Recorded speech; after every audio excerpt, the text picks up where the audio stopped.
तुम्हारी भावना बेशक नेक है, लेकिन इस तरह इनकी सहायता करने में कहीं इनकी खुददारी को ठेस न पहुंचे।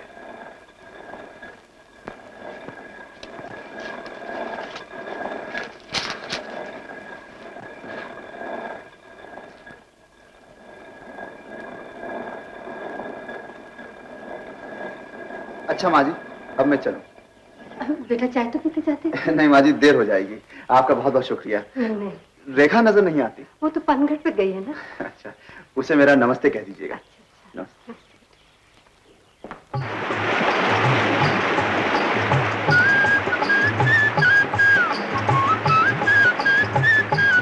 रेखा, अरे ओ रेखा, अरे कब से ढूंढ रही हूँ तुझे और तू यहाँ बैठी है। इतना, अरे क्या हुआ? दौड़ क्या? बहुत जरूरी काम है तुझसे।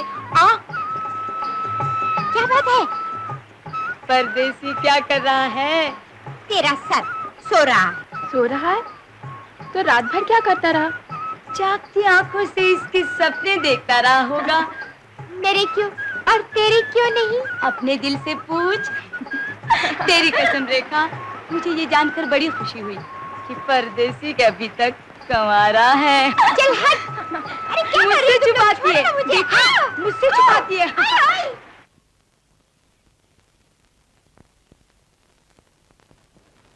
रेखा, रेखा, वो परदेसी अपना बटुआ यहाँ भूल गया। ये भाग के जा, वो अभी गया। जा माँ।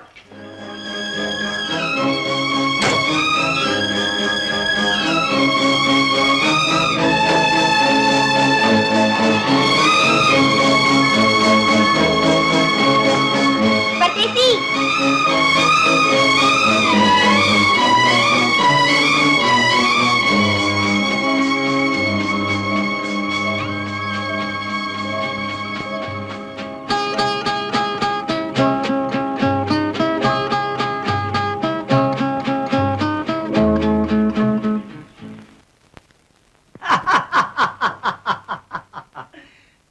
हट ने तो बड़े बड़ों की विद्या बंद कर दी बंसी।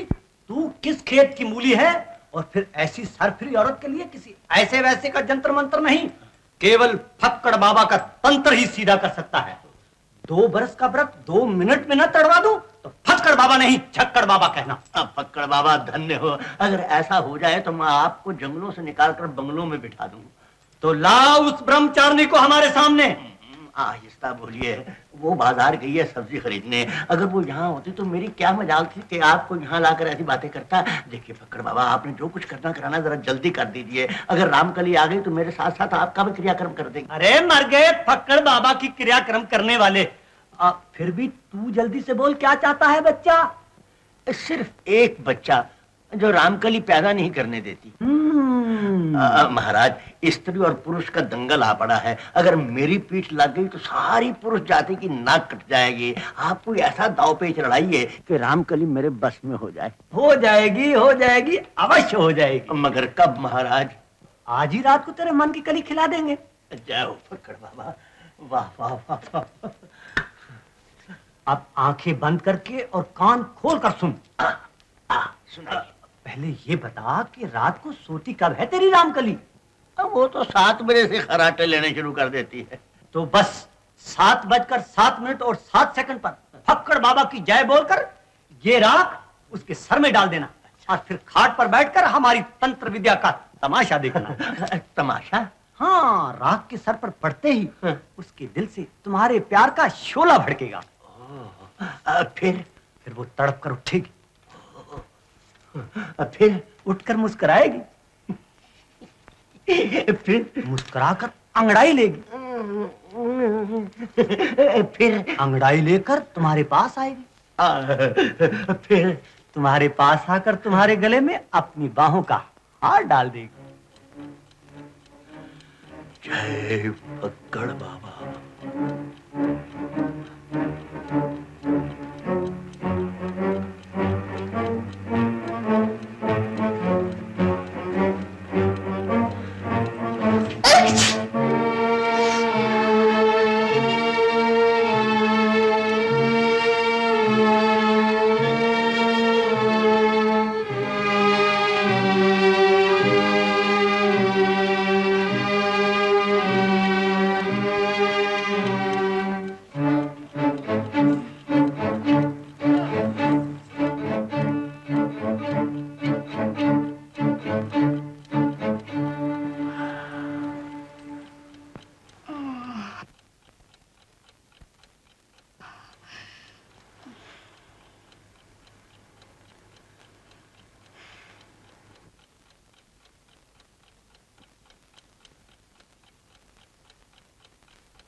ये घर कितना सूना सूना लगता है। आप सच कहते हैं। क्या तू नहीं चाहती कि ये सूनापन दूर हो? क्यों नहीं? सच। भक्कड़ बाबा, ये थप्पड़ कैसा है? ये थप्पड़ ऐसा कि मैंने सब सुन लिया था। मेरे सिर पर राख डालता है। ये रहा था भक्कड़ बाबा। राम राम राम। और रामकली, तेरा नाम तो सरसवा होना चाहिए था। यही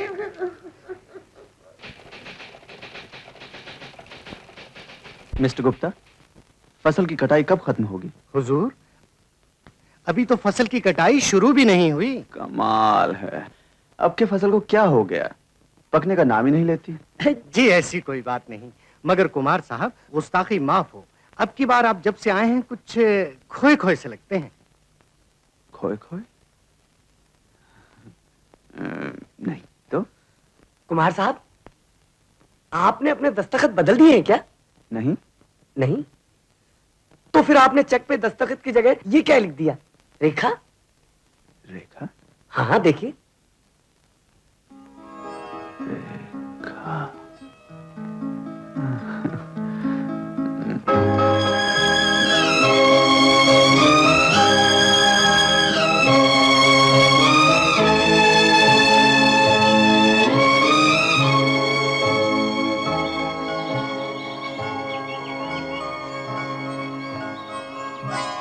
परदेसी? देसी। परदेसी बिछड़कर बहुत कम मिला करते हैं मेरी बिल्लो। मुझे किसी से मिलकर क्या लेना है? वो तो उसके बटुए के लिए राह देख रही थी। सिर्फ बटवे के लिए ही? और नहीं तो क्या। ये उस दिन से सड़क पर सिर्फ बटवे के लिए ही पहरा देती हो? पहरा कैसा? इधर से गुजर होता है तो देख लेती हूँ। इधर से गुजर होता है तो देख लेती हो, या दिल में दर्द होता है तो देख लेती हो? सर न खा, चाचा बुढ़ा राह देख रहा होगा। यही तो फर्क है बूढ़े और जवान में। बुढ़ा राह देखता है और जवान राह दिखाता है। अरे ये तो सचमुच है टपका।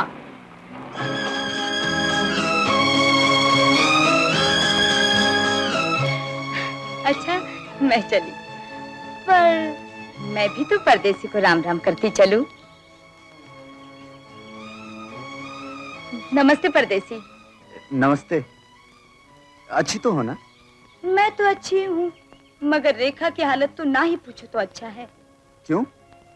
खैरियत तो है ना? गुलाबी, जिस दिन से तुम गए हो उसी दिन से न बेचारी को दिन को चैन है न रात को आराम। सच?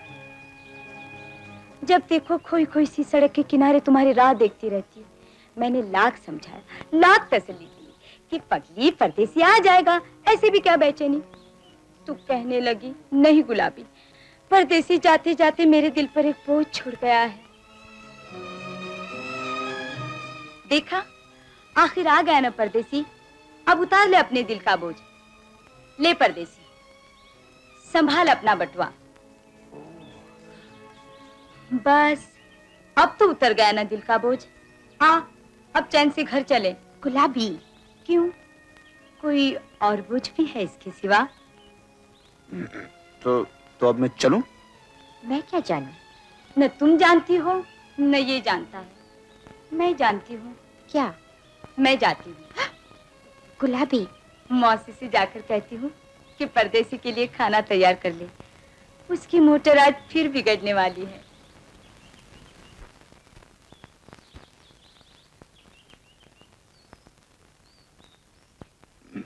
मैं भी खाने की नियत से आया हूँ। जायका अभी बता दूं या खाने के बाद? क्यों, उस दिन खाना अच्छा नहीं लगा था क्या? सिर्फ अच्छा ही नहीं लगा था, याद भी बहुत आता रहा। उसी का शुक्रिया अदा तो करने आया हूँ। शुक्रिया? इसके लिए 2 अक्षर का एक खत लिख भेज दे। एक क्या, मैंने न जाने तुम्हें कितने खत लिखे होंगे। झूठ बोलते हो, मुझे तो एक भी नहीं मिला।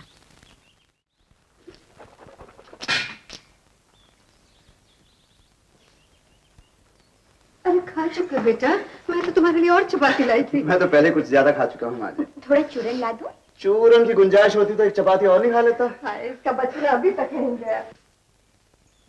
माँ, मुझे गुलाबी ने बुलाया था, तो मैं उससे मिलकर आती हूँ। देरी न करना बेटा, घर पर मेहमान आया है।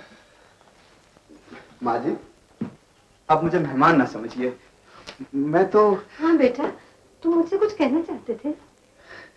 जी, कहना तो चाहता हूँ, लेकिन वो बात बार बार जबान तक आकर रुक जाती है।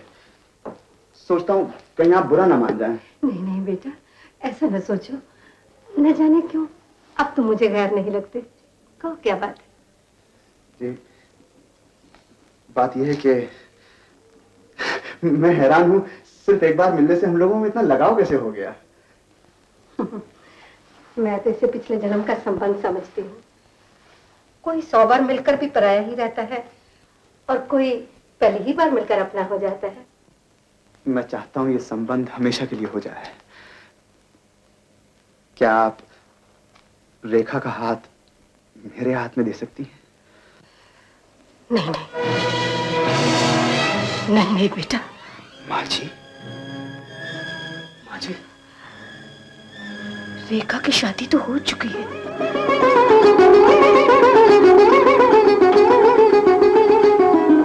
शादी हो चुकी है? हाँ बेटा, लेकिन रेखा को इस बात का अभी तक मालूम ना होने पाए। तो क्या रेखा को मालूम नहीं? नहीं, ये बेचारी तो सब नन्ही सी बच्ची थी और लड़के ने भी अच्छी तरह होश नहीं संभाला था। तो फिर ये शादी कैसे हुई? होनहार को कौन टाल सकता है बेटा? देश में चारों ओर फसादों की आग फैली हुई थी। रेखा के पिता उन दिनों बहुत सख्त बीमार थे। उनकी अंतिम इच्छा यही थी कि प्राण त्यागने से पहले वो अपने हाथ से कन्यादान कर दें। सो अपनी आत्मा की शांति के लिए उन्होंने अपनी नन्ही सी बच्ची की शादी अपने एक दोस्त के बेटे से कर दी और उसके बाद चल बसे। मगर अब वो लड़का कहाँ है? क्या बताऊं बेटा, शादी के कुछ दिन बाद ही बंटवारे में हमें अपना शहर छोड़ना पड़ा। बस इस भागदौड़ में हम सब एक दूसरे से बिछड़ गए। बहुत पूछताछ के बाद इतना ही पता चला कि लड़का अपने रिश्तेदारों के साथ सही सलामत इधर पहुंच गया है। मैंने बहुत खोज की मगर कहीं पता नहीं चला। फिर भी मेरा दिल कहता है वो एक दिन जरूर आएगा और अपनी अमानत संभाल लेगा। बेटा, कुछ तुम ही हमारी मदद करो। हाँ माँ जी, आप मुझे उस लड़के और उसके खानदान का अता पता लिखवा दीजिए। मैं पूरी कोशिश करूंगा।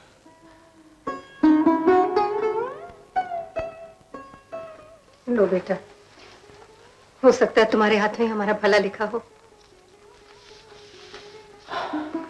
अच्छा माँ जी। सुखी रहो बेटा, सुखी रहो। देखना बेटे, कहीं भूल नहीं जाना।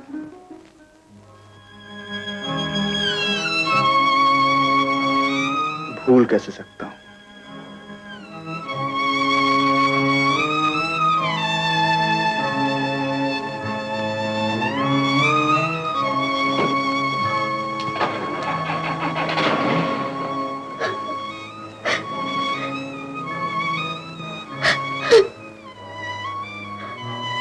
रेखा, क्या ये सच है माँ? हाँ बेटी, हाँ। तुमने आज तक मुझसे ये बात क्यों छिपाई?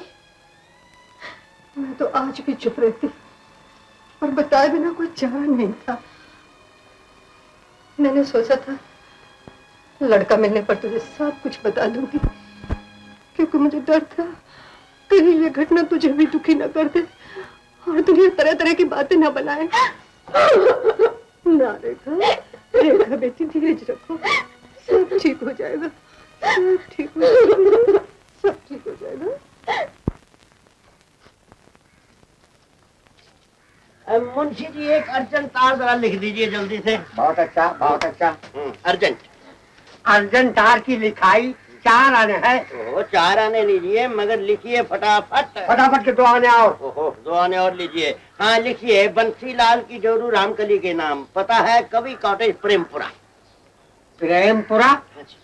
और इसी शहर में तार? हाँ जी। ये क्या चक्कर है? ये चक्कर नहीं है मुंशी जी, ये तो महाभारत का चक्कर व्यूह है जिसमें मैं फंस गया हूँ, अब निकलने की कोशिश कर रहा हूँ। हाँ लिखिए कि रामकली तुम्हारी माँ नदी में स्नान करते समय डूबकर स्वर्गवास हो गई। जो होना था सो हो चुका, तुम यहाँ बिल्कुल ना आना, यहाँ कोई नहीं, तुम्हारी माँ तो मर चुकी है और मैं हरिद्वार उसके फूल लेकर जा रहा हूँ। लिखने वाला तुम्हारा चाचा गंगाराम।